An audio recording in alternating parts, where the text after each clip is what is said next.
Le mercato, les amis, le mercato, quelle période incroyable dans le football.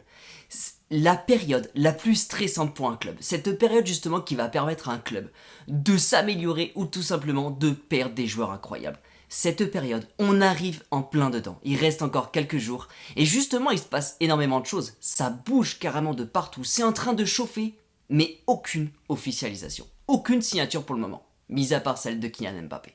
Les amis, bien sûr, aujourd'hui, je vais regarder un petit peu ce qui s'est passé du côté de Tchouaméni et également de Zidane, parce qu'apparemment ça a bougé de partout.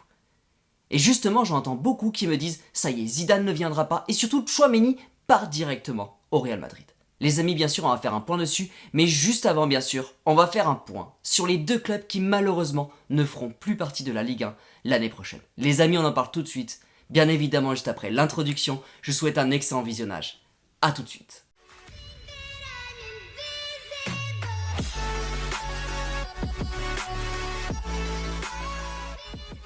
Dimanche soir, c'est malheureusement terminé par une soirée de barrage, avec justement la descente aux relégations du club Saint-Étienne. Il y a eu clairement un immense raz-de-marée de la part des supporters de Saint-Étienne. Clairement, Saint-Étienne part en Ligue 2, ainsi que Bordeaux.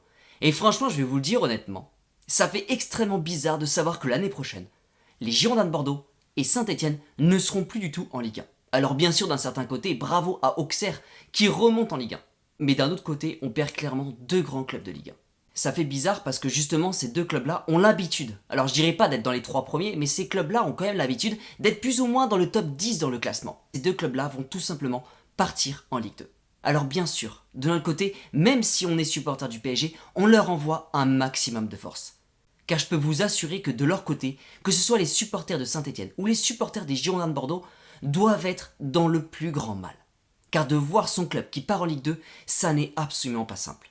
Et je peux vous assurer que derrière, il y a beaucoup de problèmes de gestion qui font que remonter en Ligue 1 peut prendre beaucoup de temps. Bien sûr, de notre côté, les amis, n'oubliez pas d'envoyer un maximum de force à Snekil, qui est lui de son côté un immense supporter des Girondins. Il a une grande chaîne YouTube avec plus de 10 000 abonnés. N'hésitez pas à lui envoyer un maximum de force, car vraiment voir son club qui tombe en Ligue 2, vraiment ça doit pas être simple. Les amis, maintenant on va tout de suite parler du mercato. Justement cette période qui est de plus en plus chaude alors que ça n'a même pas encore commencé. Mais justement ce qui est marrant dans le mercato en ce moment, c'est qu'on a vraiment les grands clubs qui commencent à s'affronter. On pourrait même parfois presque parler d'orgueil lors du mercato. Et là justement ça se passe plus ou moins entre le PSG et le Real Madrid. Aux dernières informations, ça y est, Tchouaméni, il va signer au Real Madrid. Il va signer au Real Madrid, mais la question qu'on va se poser, c'est est-ce que c'est officiel? Est-ce que vraiment ça va se passer? Moi de mon côté, je vais vous expliquer mon point de vue. Déjà il y a 6 jours, je regarde dans la presse et je vois officiel, Tchouaméni, il a choisi le Real Madrid. Tchouaméni sera madrilène la saison prochaine. Alors bien sûr de mon côté, je suis vraiment totalement dégoûté. Et surtout de mon côté, je continue de penser qu'il n'est pas impossible qu'on voit l'année prochaine le duo Paul Pogba et Tchouaméni au PSG. Clairement, de mon côté, je serais ultra heureux de voir ça. Et surtout, je pense que c'est une immense opportunité pour le Paris Saint-Germain. Et je vais continuer un peu plus. Il y a 2 jours, offre hallucinante du Real Madrid pour Tchouaméni. Le Real Madrid propose 80 millions d'euros pour s'attacher les services de ce milieu de terrain que quasiment l'Europe entière voudrait. Oui, bien sûr, parce qu'il y a le Real Madrid, le PSG et bien sûr Liverpool qui sont à fond sur ce joueur français. Alors moi, ce que je comprends pas trop là-dessus, c'est que d'un côté, Tchouaméni choisit le Real Madrid, mais juste derrière, le Real fait une offre beaucoup plus grosse. Déjà de mon côté, je trouve que c'est extrêmement bizarre. À ce moment-là, dans la presse, qui c'est qui parle du PSG? Je vais vous dire exactement ce qui se passe du côté du PSG. Le PSG a complètement l'habitude de toujours travailler dans le silence le plus complet. Le PSG, avec Nasser, tout ce qui se passe à l'intérieur du PSG n'est quasiment jamais divulgué dans la presse. Le PSG travaille complètement en cachette. Ils ont l'habitude de toujours travailler dans l'ombre. Mais les amis, de mon côté, je vais vous dire quelque chose. Vraiment, du côté de Tchouaméni, moi je pense qu'il va venir au PSG. Mais de mon côté, la seule chose que je peux vous dire, c'est vraiment soyez patient. Le PSG a les armes pour recruter Tchouaméni. La presse est là pour vendre le plus possible de papier. Aujourd'hui, le Real Madrid n'a pas signé Tchouaméni. À partir du moment où Tchouaméni n'a pas signé au Real Madrid, ça veut dire que le PSG peut tenter absolument tous les coups pour recruter Tchouaméni. De son côté, Monaco n'est pas forcément d'accord avec l'idée d'accepter 80 millions d'euros pour vendre son joueur cet été. En même temps, l'idée est simple, c'est que quand tu as le Real Madrid, le PSG et Liverpool qui veulent absolument ce joueur-là cet été, logiquement, les enchères, elles vont continuer de monter. Elles vont continuer de monter jusqu'à ce que l'offre plaise complètement à Monaco. Vous savez en plus que d'un certain côté, Tchouaméni ne dirait pas non à l'idée de rejoindre le PSG cet été. Et d'un autre côté, Tchouaméni ne dirait pas non à l'idée de rejoindre le Real Madrid. La seule contrainte, c'est qu'il y aurait besoin d'une adaptation pour un nouveau championnat. Mais comme je vous ai dit plusieurs fois, l'idée de rejoindre Kylian Mbappé et Paul Pogba au PSG dès cet été collerait complètement avec l'ambition de Tchouaméni. Clairement, par rapport à Tchouaméni, je pense que l'affaire, elle est pas du tout finie. Et tant clairement qu'il n'y aura pas de signature, les journaux, ils peuvent dire ce qu'ils veulent par rapport à Tchouaméni. Je pense très clairement que le combat, il est pas du tout fini. Et surtout par rapport à ce qui s'est passé avec Kylian Mbappé, vous savez très bien que le Real va avoir énormément d'orgueil et justement va tout tenter pour Tchouaméni. Mais de son côté, le PSG a tellement de puissance et veut tellement montrer un immense regard par rapport à l'Europe. Mais surtout par rapport à leur nouveau projet, le PSG veut justement tenter le mercato ultime cet été. Et ils ne veulent surtout pas se rater par rapport aux dernières années qui se sont passées. Le PSG veut continuer de se battre contre le Real Madrid.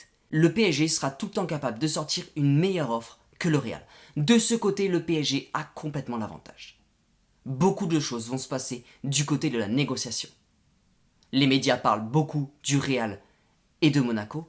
Les médias ne parlent pas beaucoup de ce qui se passe entre Monaco et le PSG, mais je vous assure que les deux continuent de négocier ensemble. Et encore une fois, le PSG travaille beaucoup dans l'ombre. Le PSG travaille énormément en cachette. Mais les amis, est-ce que j'ai vraiment besoin de vous rappeler ce qui s'est passé avec Mbappé? On pourrait être dans une situation complètement similaire. Toujours ces deux clubs, le PSG et le Real Madrid, qui se battent pour récupérer un joueur. De son côté, le PSG ne veut pas du tout renforcer le Real Madrid. Et Tchouaméni fait complètement partie du prochain projet parisien. Après, bien sûr, je pense que beaucoup de choses vont se passer du côté du coach. Je pense très clairement que le PSG, pour l'instant, ils ont des gros dossiers à traiter. Ils ne lâchent pas Tchouaméni, ils ne lâchent pas Paul Pogba, ils ne lâchent pas Ousmane Dembélé. Mais pour l'instant, la priorité, c'est de bien sûr valider Campos de son côté, puis ensuite arriver enfin à signer Zidane. Et justement, on va en parler, parce que beaucoup de choses se sont passées. On en parle tout de suite. Les amis, du côté de Zidane, il s'est quand même passé énormément de choses. Et dans les vidéos précédentes, justement, je vous ai dit que justement les médias adoraient ce genre de moment. Oui, Zidane se déplace à Paris. Se déplace pour aller regarder Roland-Garros et bien sûr la finale de la Ligue des Champions, qui opposait justement Liverpool au Real Madrid. Donc forcément, c'est le moment juste ultime, le moment parfait, pour que d'un coup, toute la presse sorte. Forcément, Zidane à Paris. Bien sûr, tous les supporters ont demandé une signature de Zidane au PSG. Forcément, c'était inévitable. Les journaux, ce week-end, se sont régalés. Et suite à ça, bien sûr, il y a sur Téléfoot. Zidane ne viendra pas au PSG. Alors, est-ce que c'est vrai? Est-ce que c'est faux? Je vais vous dire, pour l'instant, c'est tellement dur de savoir ce qui va se passer. Parce que même quand c'est confirmé, il peut y avoir un dernier rebondissement au dernier moment. Je vous le dis tellement souvent. Tant qu'il n'y a pas de signature, rien n'est fait. C'est exactement la même chose que je vous disais pour Kylian Mbappé. Même le moment où j'ai eu toutes les confirmations de Kylian Mbappé, je n'arrivais même pas à sortir une vidéo officielle comme quoi Kylian Mbappé s'était fait. Je voulais attendre le dernier moment, l'ultime confirmation. Donc Zidane, bien sûr, ça reste extrêmement dur. Mais par contre, de là à me dire que Zidane c'est terminé, il ne viendra pas au PSG, je peux vous affirmer aujourd'hui que Zidane c'est pas du tout terminé. Et je vais vous donner deux raisons. La première, bien sûr, elle est ultra simple. C'est que c'est Téléfoot qui a fait un reportage sur Zidane. Téléfoot a affirmé que Zidane ne viendrait pas au PSG. La première chose que j'ai envie de répondre, c'est tout simplement que Téléfoot, lors de la négociation justement entre Kylian Mbappé et le PSG, ils ont complètement affirmé que Mbappé partirait au Real Madrid. Fin mai, Kylian Mbappé a affirmé qu'il allait rester au PSG. Alors pourquoi j'irais croire que Téléfoot a les meilleures sources? Et Téléfoot est au courant de tout. Sachant qu'encore une fois, tout peut arriver dans le foot. La deuxième chose est très simple. Pourquoi Zidane a refusé le PSG? Zidane a refusé le PSG parce qu'il n'était pas attiré par le projet parisien. Alors je vais aller dans ce sens-là. Quel est aujourd'hui le projet parisien? Le projet parisien, c'est extrêmement simple. Un objectif, la Ligue des Champions. Pour récupérer la Ligue des Champions, une prolongation de Kylian Mbappé.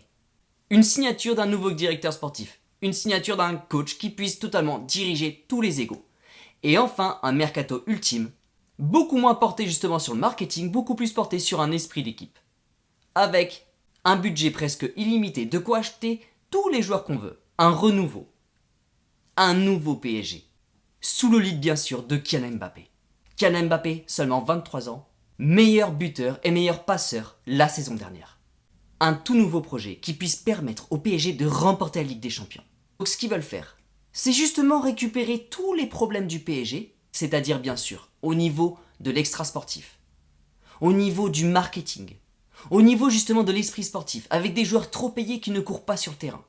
Ils vont récupérer tous les problèmes du PSG, tous les problèmes que nous, supporters du PSG, on en avait marre jusqu'à maintenant, et ils vont justement tenter le mieux possible de tout réparer, pour justement créer, sous le lead de Kylian Mbappé, l'équipe la plus puissante du monde.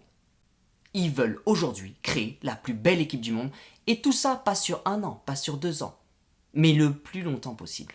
Ils veulent Zinedine Zidane, justement, pour arriver à faire ça. Et Kylian Mbappé a signé pour ça, car le projet lui plaisait. Donc là, aujourd'hui, ce que sort Téléfoot, c'est tout simplement Zidane n'est pas emballé par le projet parisien. J'y crois pas. Signer Zidane, ça prend du temps. Il faut être patient. Toutes les négociations, c'est comme avec Tchouaméni, tout se fait en cachette. Les négociations sont extrêmement dures. Entre Tchouaméni, ça va être le même système que Kylian Mbappé. Les négociations sont difficiles pour arriver à un vrai terme, pour arriver à de vraies choses. On ne signe pas et après on a des problèmes derrière. On fixe tous les problèmes et ensuite on signe. Et après on est parti. La signature de Zidane prend énormément de temps. C'est une négociation qui est totalement super difficile. Mais j'ai envie de vous dire, faites confiance en Nasser et en l'émir du Qatar. Rappelez-vous juste pendant combien de temps le PSG a négocié avec Kylian Mbappé avant justement de trouver la signature ultime.